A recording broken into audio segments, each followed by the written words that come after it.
அனைவருக்குமே வணக்கம். சற்று முன் கிடைத்திருக்கக்கூடிய ஒரு மிக மிக முக்கியமான செய்தி ஒன்று வெளியாகியுள்ளது. சற்று முன் உதயநிதி முன்ஜாமீன் ரத்து, டெல்லிக்கு தூக்கிய போலீஸ், இது மாதிரி பார்த்திங்கன்னா செய்திகள் வெளியாகிருக்கு.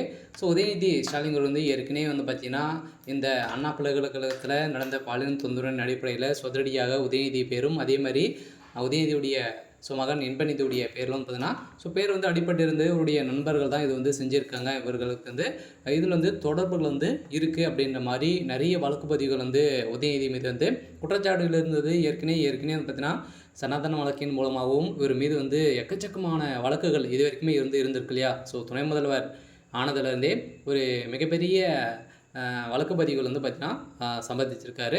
ஸோ இந்த நிலையில் தான் இப்போ அதிரடியாக பார்த்திங்கன்னா இப்போ முதல்வர் ஸ்டாலின் அவர்கள் பார்த்திங்கன்னா அதிரடியாக திமுக தலைமையகத்துக்கு நிறைய பிரச்சனைகள் வந்திருக்கு. இருந்தாலுமே இப்போ திமுக தலைமையகம் வருகின்ற சட்டமன்ற தேர்தலில் போட்டியிடுமா அப்படின்றத கேள்விக்குறியாகவே இருக்குது. இப்போ விசிகவும் வெளியில் போகிறதாகவும் ஒரு தகவல் வெளியாகி வருது. இருந்தாலுமே இப்போ உதயநிதி ஸ்டாலினுடைய ஜாமீன் பார்த்திங்கன்னா ரத்து செய்ய போகிறதாக இப்போ தகவல் வெளியாக இருக்குது.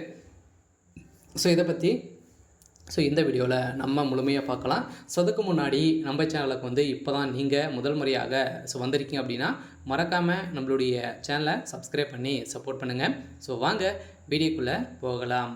ஸோ இதை பார்த்தீங்கன்னா உதயநிதி ஸ்டாலின் அவர்கள் ஏற்கனவே அண்ணா பல்கலைக்கழகத்தில் நடந்த பாலியல் தொந்தரவின் அடிப்படையில் மாணவி கொடுத்த வாக்குமூலத்தின் அடிப்படையிலும் அதே மாதிரி நேனசர் அவர்கள் பார்த்தீங்கன்னா குற்றவாளியாக கைது செய்யப்பட்டு அவருக்கு 30 ஆண்டுகள் ஆயுள் தண்டனை வழங்கியிருக்காங்க இல்லையா. குறைந்தபட்சம் வழங்கியிருக்காங்க.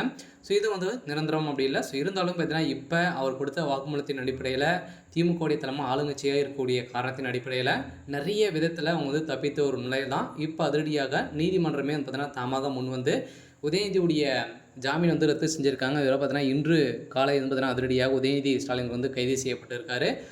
உதயநிதி ஸ்டாலினுடைய கதை ஒட்டுமொத்தமாக முடிய போகுது. அடுக்கடுக்காக திமுக இருக்கக்கூடிய முக்கிய அமைச்சர்களும் இதில் சிக்க போகிறாங்க. இந்த பாலியல் தொந்தரவின் அடிப்படையில் அந்த குற்றவாளியுடைய நேனசருடைய மனைவி கொடுத்த வாக்குமூலத்தின் அடிப்படையில் இப்போ அதிரடியாக திமுகவில் தான் அனைவருமே இந்த தவறுகள் அனைத்துமே செஞ்சுருக்காங்க திமுகவுடைய தலைமையகம். இருந்தாலுமே குற்றவாளியாக நேனசர் அவர்கள் தான் கைது செய்யப்பட்டிருக்காரு. ஸோ இந்த நிலையில் ஏற்கனவே கிடைத்த தகுந்த ஆதாரத்தின் அடிப்படையிலும் இப்போ உதயநிதி ஸ்டாலின் அவர்கள் பார்த்திங்கன்னா அந்த மாணவி கொடுத்த வாக்குமூலத்தின் அடிப்படையிலும் இப்போ உதயநிதி ஸ்டாலின் அவர்கள் அதிரடியாக திகார் சிறைக்கு அடைக்கப்பட்டிருக்காங்க. பார்த்தீங்கன்னா கூடிய விரைவில் திமுகவில் ஒரு மிகப்பெரிய மாற்றங்கள் வரப்போகுது. திமுகவில் சொத்து குவிப்பு வழக்கில் மாற்றிய நிறைய அமைச்சர்கள்லாம் இருக்காங்க. ஸோ அவங்களுக்கும் பார்த்தீங்கன்னா சமன் அனுப்ப போகிறதாகவும் தகவல் வெளியே இருக்குது. திமுகவுடைய தலைமையகமே பெரும் அதிர்ச்சியில் தான் இருக்காங்க. ஸோ இந்த நிலையில் உதயநிதியுடைய ஜாமீன் பார்த்தீங்கன்னா இப்போ ரத்து செய்யப்பட்டிருக்கு. கூடிய விரைவில் கைது செய்யப்பட போகிறாங்க அப்படின்றது தான் இப்போ தகவல் வெளியாக இருக்குது. சரி, ஓகே. ஸோ இன்னைக்கான அப்டேட் தான். மறக்காமல் நம்மளுடைய சேனலை சப்ஸ்கிரைப் பண்ணி சப்போர்ட் பண்ணுங்கள். தேங்க்யூ.